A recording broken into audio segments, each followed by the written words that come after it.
ओम नमो भगवते वासुदेवाय नमः। कार्तिक मातम का 27वां अध्याय। गणों ने कहा, विष्णुदास एक दिन भोजन तैयार करके भक्ति में तल्लीन था कि कोई उनका भोजन चुरा कर ले गया, लेकिन सायंकाल की आराधना हो सके और व्रत भंग न हो, इसके लिए उसने उस दिन दोबारा भोजन तैयार नहीं किया। श्री नारद जी ने कहा, हे राजन, इस तरह लगातार 7 दिन तक कोई दूसरा भोजन चुराता रहा।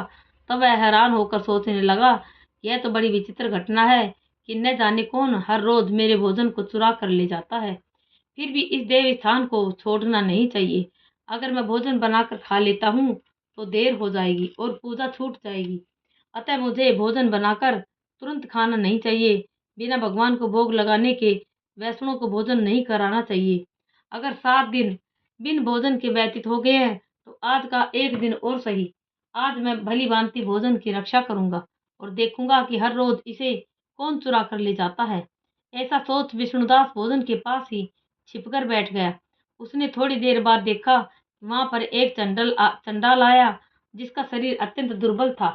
उसके शरीर पर केवल चमड़ी ही चमड़ी दिखाई देती थी।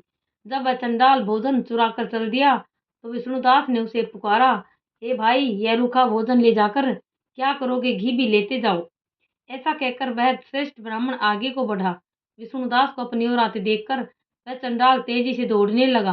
वह ब्राह्मण से डर गया, लेकिन निर्बलता के कारण दौड़ भी तो न सकता था।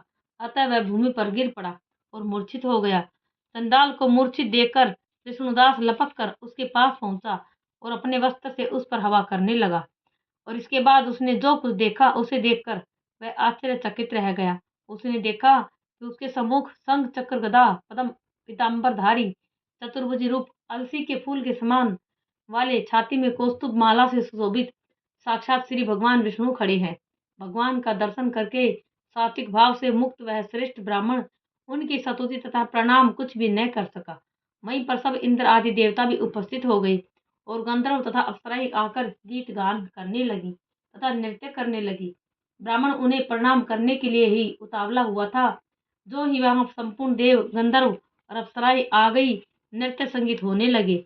विष्णु भगवान ने अपना स्वरूप ब्राह्मण को प्रकट कर उसका आलिंगन किया और दिव्य विमान में बैठाकर उसे बैकुंठ को ले गए। दिव्य विमान में ब्राह्मण को विष्णु के साथ जाते हुए चोल राजा ने भी देखा। उसने अपने गुरु आचार्य मुग्दल को कहा कि मैंने जो यज्ञादि किए हैं वे सब व्यर्थ हुए।